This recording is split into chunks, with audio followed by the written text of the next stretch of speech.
Radiuslari 3 va 1 santimetr bo'lgan aylanalar tashqi ravishda urinadi. Aylananing urish nuqtasidan ularni umumiy urinmagacha bo'lgan masofani toping debdi. Dastlab biz kichik chizmadan foydalanamiz. Demak, ikkita aylana o'zaro tashqi ravishda P nuqtada urindi. Shu P nuqta orqali o'tuvchi to'g'risida o'tkazamiz. L to'g'risi. Bu L to'g'risig'imiz birinchi katta aylana uchun P nuqtada o'tkazilgan urinma bo'ldi va kichik aylana uchun ham P nuqtadan o'tkazilgan urinma bo'ldi. Endi demak, ikkita aylanaga bir vaqtda urinma bo'lsa, bu o'z-o'zidan aylanalarga o'tkazilgan umumiy urinma hisoblanadi. Bizning masala shartimizda aylanalarga o'tkazilgan umumiy urinmadan ularni urish nuqtasigacha bo'lgan masofani toping degan uchun dastlabki holatda bu masofamiz 0 ga teng. Chunki aylanalarga o'tkazilgan tashqi urinma L to'g'risiqni o'zi va aylananing tashqi ravishda urish nuqtasi P nuqta, shu L to'g'risig'imiz P nuqta orqali o'tgani uchun ular orasidagi masofa dastlab 0 ga teng. Ya'ni P nuqtani o'zi. Endi O markazli katta aylana markazidan shu nuqtaga radius tushiradigan bo'lsak, bu nuqta tashqi o'tkazilgan urinmani urish nuqtasi bo'lgani uchun bu perpendikulyar bo'ladi. Kichik aylana markazidan ham xuddi shu nuqtaga radius tushiradigan bo'lsak, bu nuqta kichik aylana uchun ham o'tkazilgan urinmani urish nuqtasi bo'lgani uchun bu ham perpendikulyar bo'ladi. Natijada bu burchagimiz phi burchagimiz 180 gradus bo'ladi. Aylana markazlari orqali o'tuvchi to'g'risiq aylananing tashqi ravishda urish nuqtasi orqali o'tadi. Demak, O, P, O1 nuqtalar barchasi bitta to'g'risiqda yotadi.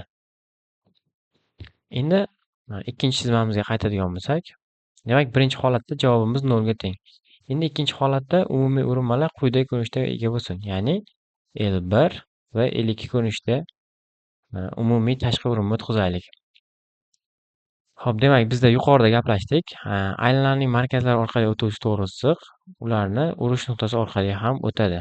Ya'ni shu to'g'risiq davom ettiramiz toki L1 to'g'risiq bilan kesishguncha. Bu to'g'risig'imizga O1 nuqta, P nuqta va O nuqtalarimiz tegishli. Dastlab O1 markazli kichik aylana markazidan shu kichik aylanani L1 to'g'risiqqa urish nuqtasiga radius tushiradigan bo'lsak, bu urish nuqtasiga tushgani uchun perpendikulyar va bu kesma uzunligi aylana radiusi. Masala shartida 1 ga tengligi ma'lum. Xuddi shu kabi katta aylana markazidan ham radius tushirsak, bu ham perpendikulyar va 3 ga teng. OP'imiz ham aylana radiusi bo'lgani uchun 3 ga teng, PO1'imiz ham 1 ga teng. Bizda masala shartida PK kesmani so'rayapti, ya'ni P nuqta aylana urish nuqtasidan umumiy urinmagacha bo'lgan masofa. Aytaylik, shuni x bilan belgilaylik. Hop, bu masofani y bilan belgilaymiz. Burchagimizni alfa deb belgilaydigan bo'lsak, hop, dastlab kichik to'g'ri burchakli uchburchakdan sinus alfani qo'llaydigan bo'lsak, demak, sinus alfamiz qarshi katet, ya'ni qarshi katet 1 gipotenuzaga nisbati 1 ni y ga nisbati.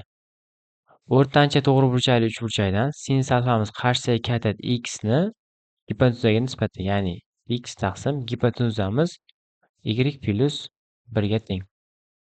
Katta to'g'ri burchakli uchburchakdan qarshi katet 3 ni gipotenuzamiz, demak, 3 taqsim y plus 4 ga teng.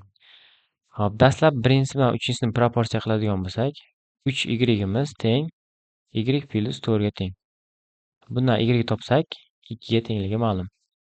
Endi dastlabki ikkitasini proporsiya qilsak, demak, 1 taqsim 2 teng bo'lyapti x taqsim 2 plus 1.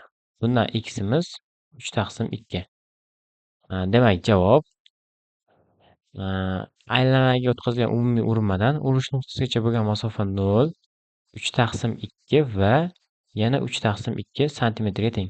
Sababi yuqorida qizilda o'tkazilgan L2 to'g'risiq ham aylanaga o'tkazilgan umumiy tashqi urinma bu ham xuddi shu kabi ishlanadi va javobi 3 taqsim 2 ga teng bo'ladi.